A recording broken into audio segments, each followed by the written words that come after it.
Usa ka pagtuo, usa ka tingog, usa ka katawhan.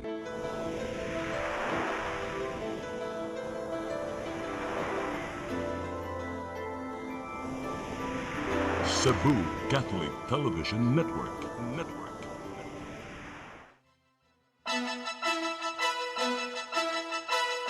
Uluhan sa mga balita sa Sayri 47.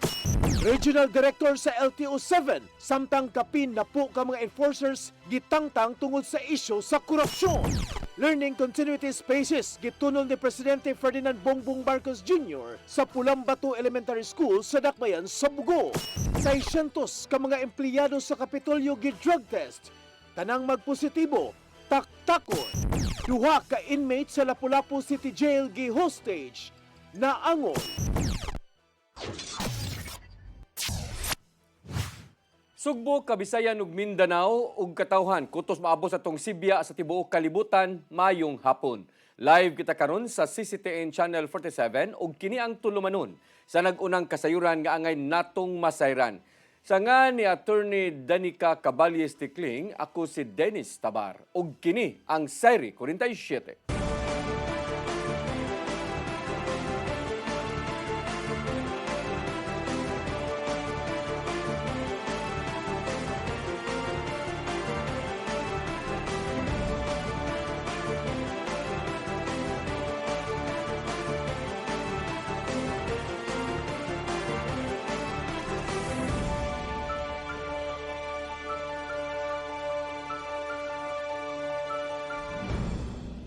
Ug karon sa kumpletong detalye sa atong mga balita, milingkod sa katungdanan ang bag-ong Regional Director sa Land Transportation Office kon LTO-7 subay sa gihimong investigasyon kalabot sa giingong pangpangurap sa sud sa mao nga buhatan. Dumalaon una ni Attorney Wendell Dinglasan ang Regional Office human gibalhin si Attorney Francisco Ranches Jr. sa Mimaropa Region. Nimando si Dinglasan nga klaruhon ang kalahian sa mga motor nga adunay modified muffler o wala unay pangdakpon. Samtang gipangtangtang na ang kapin na po ka mga enforcers sa LTO-7 gumikan usab sa isyu sa korupsyon. Matod ni LTO Chief Assistant Secretary Marcos Lacanilao nga gipang-deploy nila ang mga enforcers gikan sa ulohang buhatan aron magpadayon ang ilang trabaho. Kini samtang nangita pa og bag-ong enforcers nga mopatuman sa mga lagda sa trapiko. Gitunol na ni Presidente Bongbong Marcos Jr. ang Learning Continuity Spaces ngadto sa Pulambato Elementary School sa Dakbayan sa Bugo. Tuyo nga gisusi ang pasilidad aron kapasilungan sa mga estudyante samtang giayo ang mga nangagubang classrooms. Human sa kusog nga linog sa miagi nga tuig. Mukantidad ang mataga LCS unit og 1.65 million pesos og nihimo kini og durable steels og aduna kini solar power og kusog ang internet. Matod sa DepEd nga gituyo ang mao nga temporary learning space aron na magpabiling luwas ang pagtuon sa mga estudyante sa pagkakaon sa kasamtangan.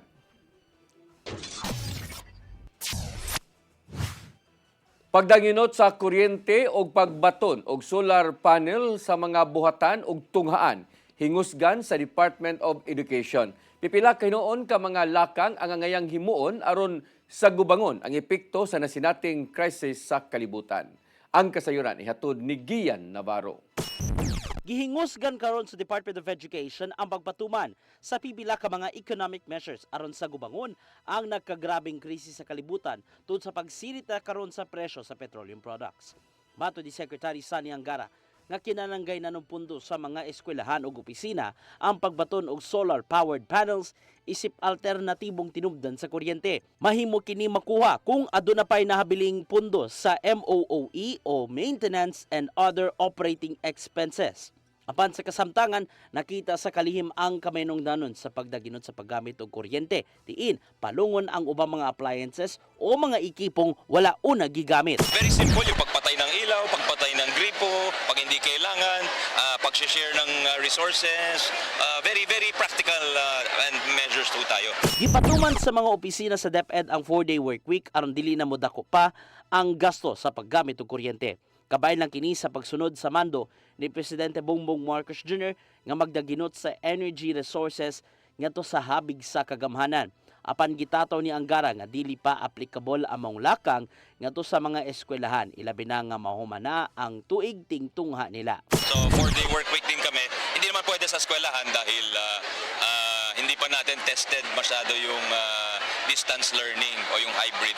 Samtang gipaygayon karong hapon ang laing pagpanumpa ngadto sa mga newly promoted nga public school teachers gikan sa habig sa Cebu Province Division. Mismong si Marcos Jr. ang mangunay sa pagpanumpa ngadto sa kapin 3,000 ka mga newly promoted educators gikan sa 44 ka mga munisipalidad sa Sugbo. Kini aron pagtuman sa saad nga walay magtutudlo ang moritirong Teacher 1 lang gihapon ang iyang ranggo.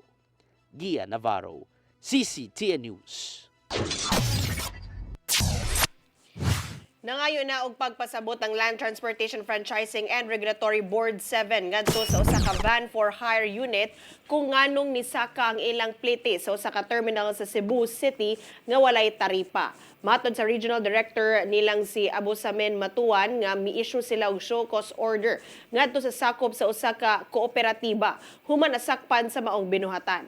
Subay kini sa nasinating pagburot na karon sa presyo sa petroleum products nga dala na usab sa global crisis. Subli gitataw ni Matuan ka nga kinahanglanon ang taripa gikan sa LTFRB aron pagpamatuod nga aprobado ang gipatumang aumento sa plitihan.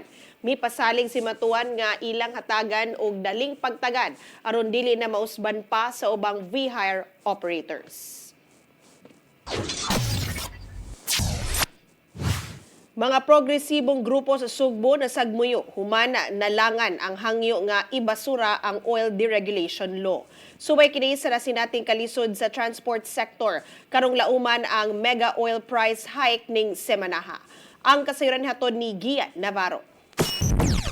Samtang kalmado ang mga dakong dalan niyantong Domingo sa hapon, nakaygayon sa paghimo og kinalit nga protesta ang mga progresibong grupo pinanguluhan sa Piston Cebu at tubangan sa usa ka gasolinahan sa General Maximum Avenue Dakbayan sa Sugbo.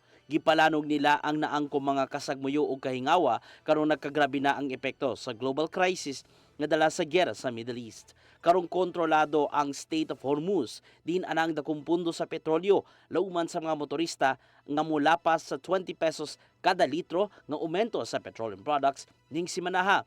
Tungod nini, gibuhagay ni Gregory Perez sa Piston Cebu ang kahingawa sa mga public utility drivers diin wala na sila matud pa ng inabuhi tungod sa kamahal na karon sa mga produkto sa lana. Subay kini sa pagbaguod nila karong gilangay matud pa ang hangyo nila ngadto sa mga magbabalod nga ibasura unta ang oil deregulation law ingon man ang 12% nga value added tax. Susama usab ang gipalanog ni Jaime Paglinawan sa Bayan Central Visayas, di nakaapekto ang oil price hike hangtod na sa mga nagunang panginahanglanon sa panimay. Wala nila gikalipay ang emergency powers nga gipangay ni Presidente Bongbong Marcos Jr. nga sukuhay sa ilang panawagan. Imbes unta direkta sa mga magbalaod, buhin mo og balaod nun aron i-repeal kining train law, aron i-repeal kining value added tax. Tuwa naman hinaon gihatag sa kamot ni Marcos na puro interes na langyaw o mga dagko negosyante ang ipatuman. Panawagan nila nga to sa gobyerno nga tumano na lang untang ilang hangyo samtang wa pa nagkagrabe ang gira karon sa Middle East. Kini aron dili na maapektuhan sa kinatibuk-an ang krisis nga natagamtaman tali sa POV drivers ug commuters. Maliraw na inong na-disperse ang kinalit nga protesta natong Domingo sa hapon. Gia Navarro, CCTN News. Cebu City Mayor Nestor Archival mihangyo sa ubang mga motorista nga kung mahimo ipatigbabaw ang disiplina sa karsada. Taliwa kini sa mga nasugatang suliran bahin sa partial operation sa Cebu Bus Rapid Transit.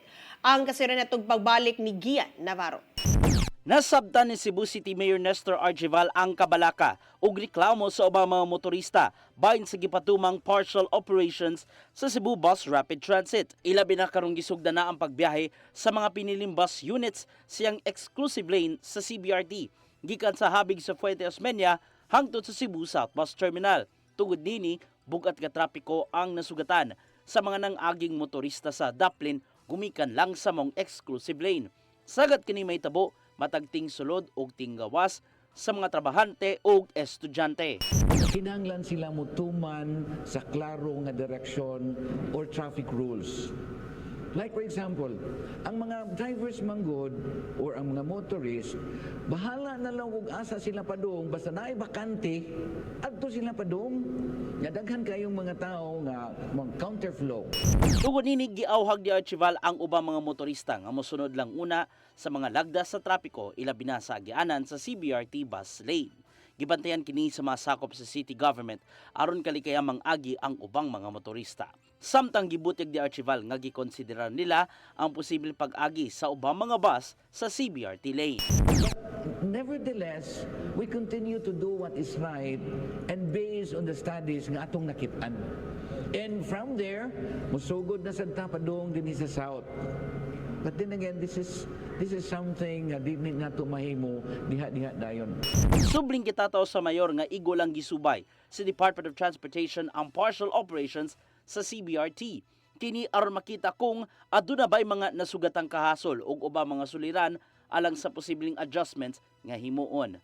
Assured nga gishimo ni sa DOTR because gusto nila ma-start lang yun para makabalot ta kung unsay angay nato i-adjust. Nya ato rasang i-reassure ang public ug kamo nga wa gyud ni gihimo aron lang paghimo sa traffic o paghasol sa mga katawhan. Samtang padayon ng libreng sakay ngadto sa mga manakayay sa Sibas diin gipatuman kini matag peak hours sa buntag ug hapon. Gian Navarro, CCTN News.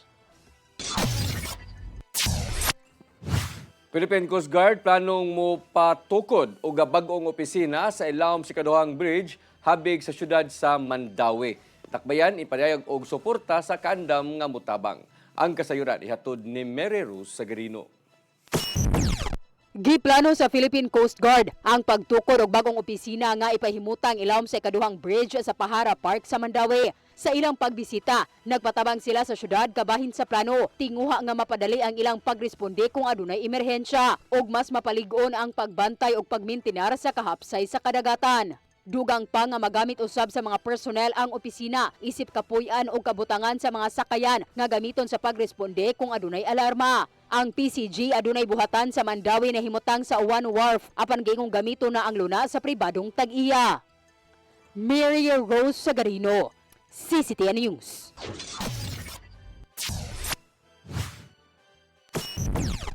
Mosunod, 600 ka mga empleyado sa Kapitolyo gi-drug test.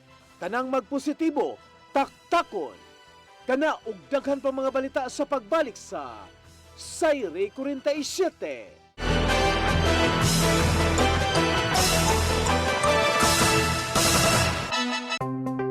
Discover the beauty of the Philippines.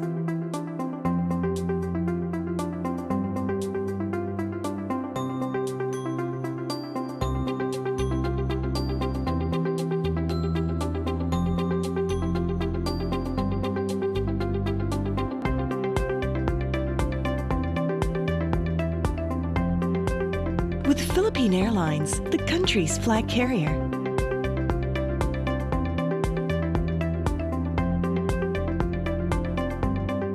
The airline that lets you feel the warmth of the nation.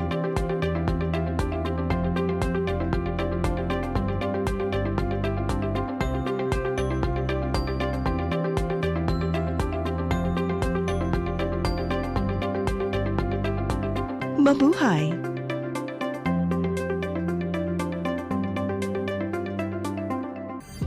Ito ang programa kung saan magko-collaborate ang ating mga ozone na doctors para ibahagi ang kanilang kaalamang medikal. Pag nasira, syempre, wala nang function. Yun ang, doon pumapasok yung mga, ano yung action ng ozone therapy. The blood carries that oxygen. Matag episode, among ipaambit ninyo ang mga healing testimonies. Hindi na ako makapagtrabaho, hindi na ako, wala, talagang wala na, kaiga na lang ako. Dahil sa ozone therapy, gumaling ako. This is your path to a new start. Ozone Wellness Clinic New Start. Napapanood every Saturday 8 to 9 a.m. Og ang replay airing matag Miyerkules, 1:00 hangtod 2:00 sa hapon. Dinhi lang sa CCTN Channel 47.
Balik sa atong mga balita, moabot sa 600 ka mga empleyado sa executive ang gipailawom karon sa drug testing sa Kapitolyo. Mga magpositibo sa illegal nga drogas taktakon sa trabaho. Ang kasayuran ihatod ni RV Biluso. Gipaubos sa kalit nga drug testing ang mga empleyado sa Kapitolyo aron pagsiguro nga luwas sa presensya o paggamit og illegal nga drogas ang mga trabahante niini. Ang maong kalihukan gipanguluhan kini sa Philippine Drug Enforcement Agency kon PDEA atol sa General Assembly nga gipahigayon sa Kapitolyo. Matod ni Aldwin Empases, ang Assistant Administrator sa probinsya sa Subo, nga moabot sa 600 ang gipaubos sa drug test diin giuna niini ang anaa sa executive departments. Ang Kapitolyo adunay moabot sa 3,000 ka mga empleyado nga gilauman nga ipaubos usab sa susamang screening. Ugaling magpositibo sa illegal nga drogas, gilauman usab ang mga silot nga ipahamtang apil na ang pagkatangtang sa trabaho. So basically, moagi na siya o kanang verification based on test. Dahil matawgo na sila. After sa verification, liyagi na o kanang investigation. Kuhaan good na kuhaan mo ang due process na balaod na niya masunod. Usual na siya na proseso gid. So, well, kung matutod-an gyud kay PDEA man ang ato ang lead na organization na nag-facilitate ani, muna naging mga disciplinary action na hitabo sulod sa Kapitolyo. Pwede ma-suspenso or kung wanted, pwede ma-expel sa trabaho kay din kita pwede na ma-engage ta sa ani ng mga vices labi na kita ng trabaho sa gobyerno as isip ng mga public servant. Nasayran nga miluwat og Executive Order No. 2 si Cebu Governor Pamela Baricuatro ubos sa Drug-Free Workplace Ordinance nga nagmando sa pagpaubos sa screening sa tanang empleyado ug opisyal regardless sa ranggo niini. Nang hinaot ang Kapitolyo nga mohimo usab og kaugalingong testing ug screening ang mga lokalidad pagsiguro nga dili maapektaran ang serbisyo sa lalawigan, ilabi na kun ubos impluwensya sa illegal nga drogas ang usa ka empleyado. Imo ni nato direct sa kaning Kapitolyo kung under sa kuan sa Cebu Province. Hopefully, masunod ni na sa ng mga LGU. RV Veloso, CCTN News. Upat ka mga hospital sa probinsya sa Sugbo ang adunay mammogram equipment alang sa mga breast cancer patients. Kini aron mahingusgan ang lakang pakigbatok sa breast cancer subay sa pagsaulog sa Women's Month. Gipaybaw sa kagamhanan sa probinsya sa Sugbo nga lakip sa mga hospital nga makadawat sa maong ekipo ang dakbayan sa Danau, Karkar ug Bugo. Mato ni Dr. Nikki Catalan, health consultant sa Kapitolyo, nga galing operational na, dili na kinahanglan na mobiyahe sa mga pasyente sa probinsya paingon sa dakbayan sa Sugbo. Gipasalig sa kagamhanan sa padayong pag-upgrade sa medical services sa lalawigan. Ingon man ang paghatag og access niini ngadto sa mga konstituwente.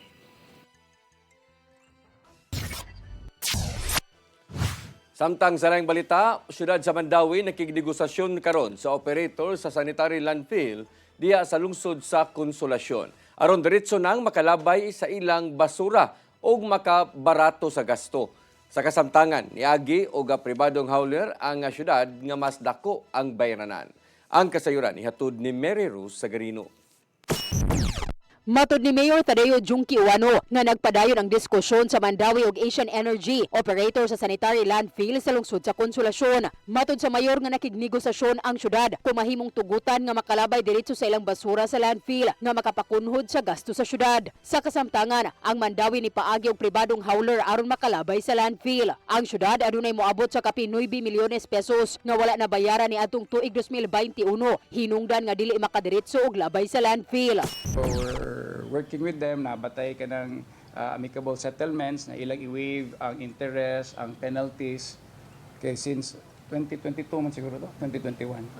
2021. So kung ma-waive na nato, murag ma-back to normal na ang atong cost sa city kay makalabay naman ta directly. Sa kasamtangan, nagbayad ang syudad og 3,200 matag tonelada sa basura pinaagi sa pribadong hauler. Ang gibayaran sa syudad sudlang sa 3 ka buwan moabot sa 65 milyones pesos. Kung diretso na sa landfill, moubos kini sa 1,200 kada tonelada ang bayranan susama sa rate nga gibayaran kaniadto sa syudad sa Prime Waste Solutions nga operator sa Binaliw Landfill. Ang problema sa basura subay sa pagkasuspende sa operasyon sa Binaliw Landfill ni atong Enero 8 tungod sa nahitabong makamatay nga trash slide. Only sa itong short-term solution, di ba? Ang atong long term kay WTE magid pero kibaw magid tag dili na yung anak kadali kay mag back and forth pa na approval pas DNR. Kung dili pa mahuman ang negosasyon, andam ang syudad nga i-extend ang serbisyo sa pribadong hauler.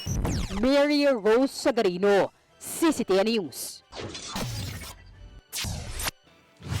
Nangayo si Cebu City Mayor Nestor Archival og roadmap sa mga buluhaton gikan sa bagong General Manager sa Metropolitan Cebu Water District.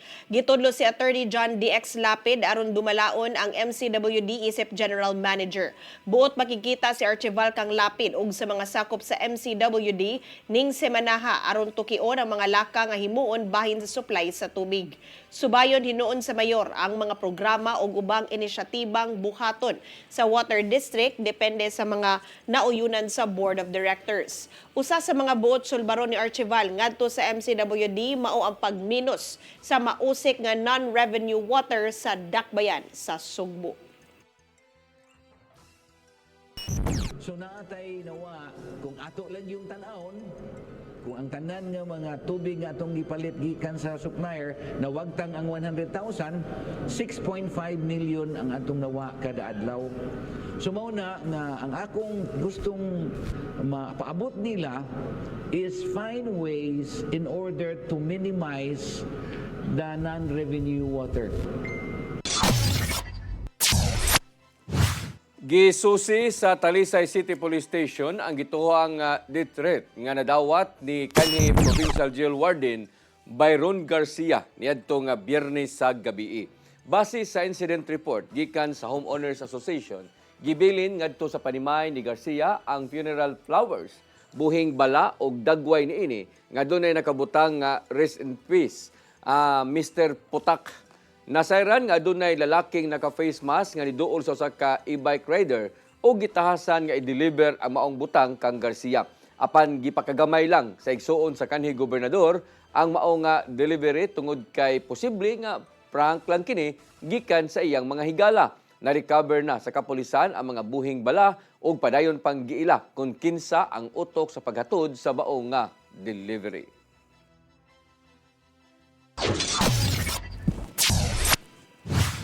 Mihimo og investigasyon ang Mandaue City Legal Office sa kamatayon sa usa ka 31 anyos nga inahan samtang nagpaabot sa emergency cash transfer payout sa Barangay Upaw. Matod ni City Administrator Sally Maligon nga gituyo ang pagpahigayon sa preliminary investigation aron masuta kung kinsa ang manubag sa gidangatan sa inahan. Minumdumang nakuyapan ang beneficiary nga si Mary Christ Quizon samtang naglinya aron makakuha og 5,000 pesos nga hinabang alang sa mga Typhoon Tino survivors hangtod nga siya namatay.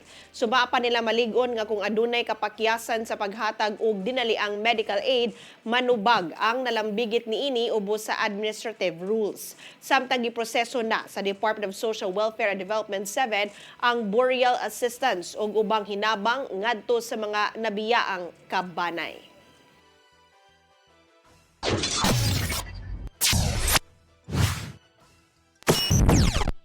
Mosunod, duha ka inmate sa Lapu-Lapu City Jail gi-hostage na angol.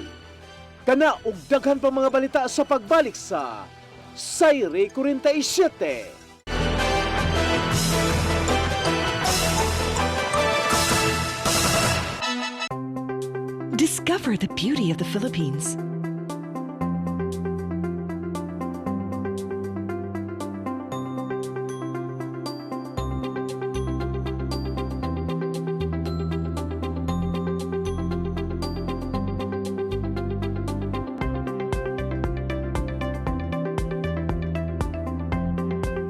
With Philippine Airlines, the country's flag carrier.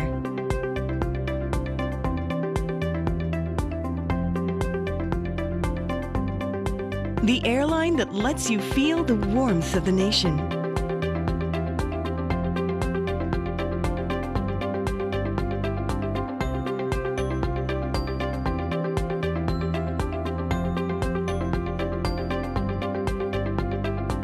Mabuhay!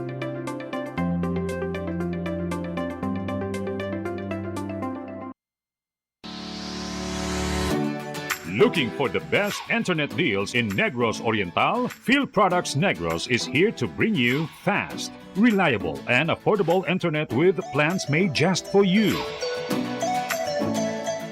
For as low as 899 pesos per month, enjoy speeds of 50 Mbps, perfect for streaming, working, or studying from home. Need more speed? No problem. Get 100 Mbps for just 1,199 pesos. 150 Mbps for only 1,499 pesos, or our fastest plan, 400 Mbps for just 2,399 pesos per month. Plus, you can add over 100 cable TV channels to your internet plan for just an additional 100 pesos per month. That's entertainment and lightning fast internet all in one. Enjoy no installation fees and start today with a 1,000 peso customer deposit. Call us now or visit our website to sign up with the Phil Products Negros. You get internet that's affordable, reliable, and local. Phil Products Negros, bringing you closer, faster. Call us at 0917-631-5240 or visit our website www.philproductsnegros.net or our Facebook page, Phil Products Dumaguete. Subscribe now.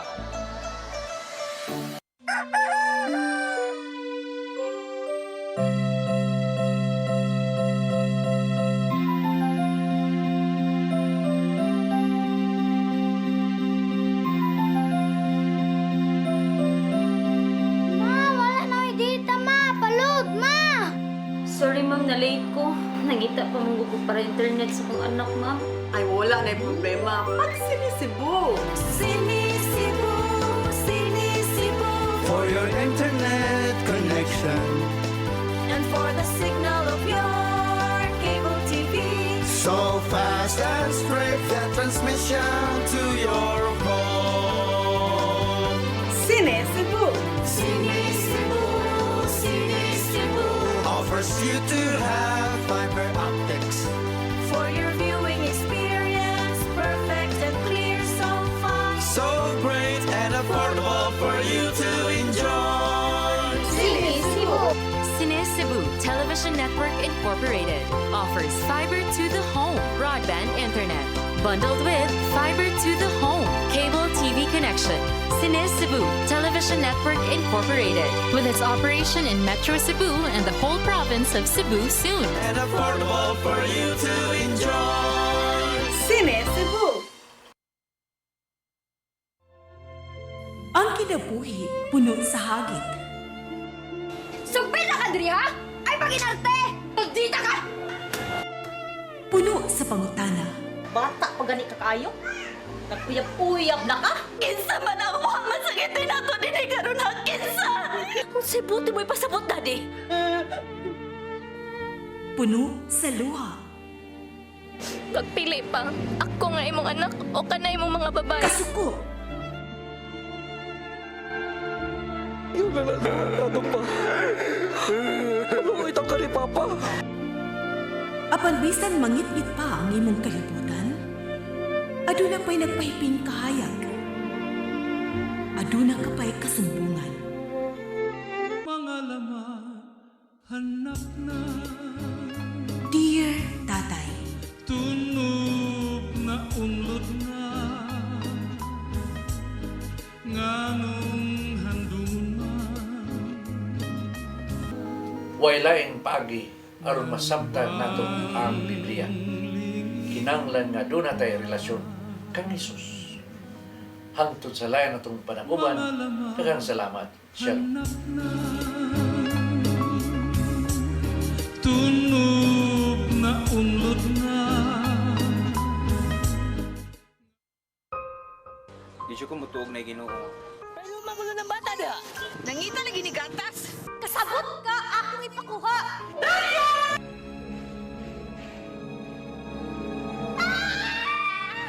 Ug naa sa unang Timoteo 3:15 nga ang iglesia sa buhi nga Dios mao iyang panimalay ug mao ang haligi ug sukaranan sa kamatuoran.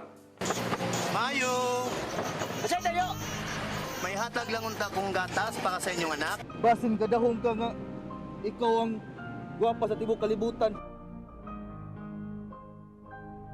Say reparation, Monsignor. Buhi kag laing bata aron mabayran ang imuhang nahimo nga dakong kasalanan.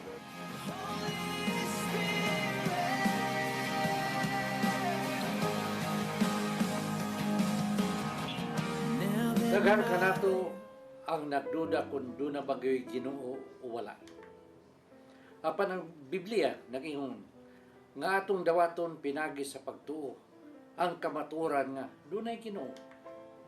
Sa Hebreo 11:6 nag-ingon, walay makapahimot sa Dios kung walay pagtuo. I came for you. I came for you. Holy Spirit.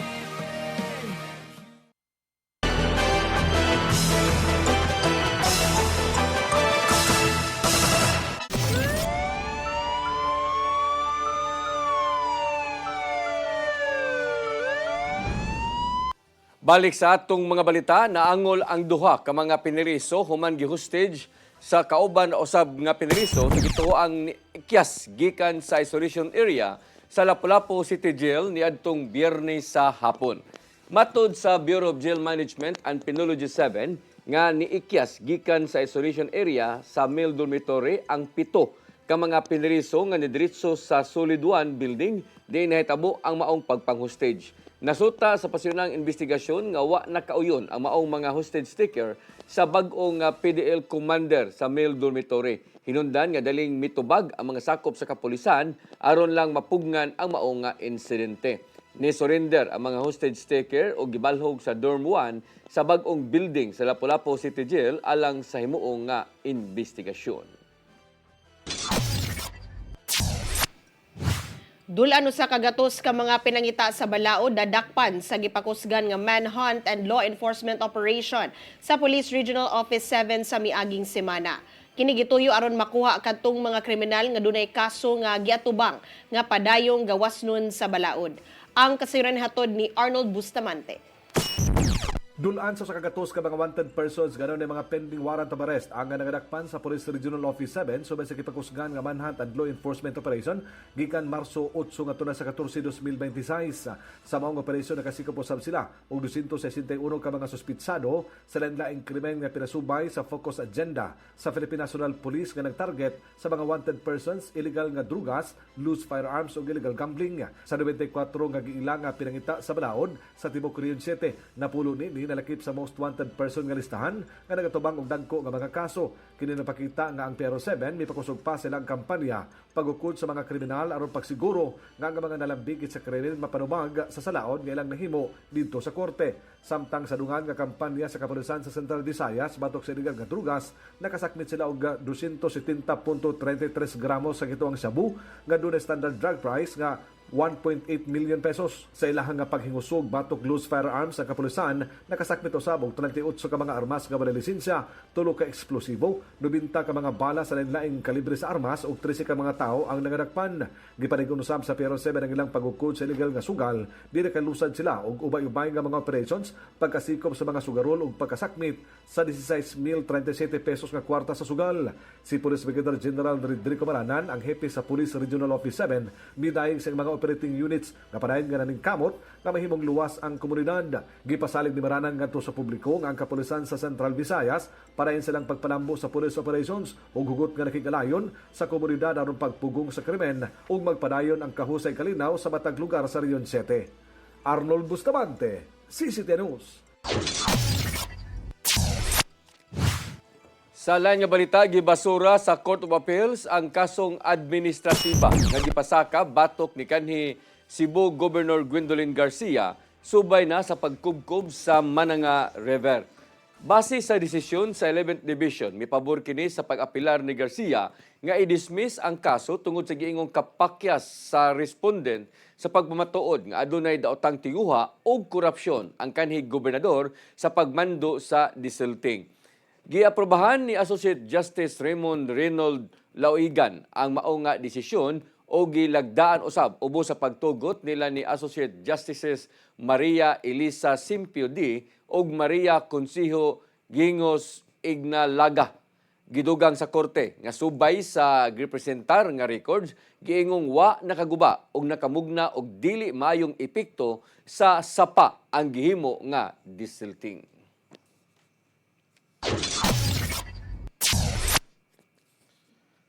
Mao kadtong naglangkob sa atong mga balita sa Sayre 47, ako si Dennis Taban. Ako si Danica Caballas Tekling, hangtod ugma sa inyong paboritong tulumanon. Sayre 47.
Ito ang programa kung saan magko-collaborate ang ating mga ozone na doctor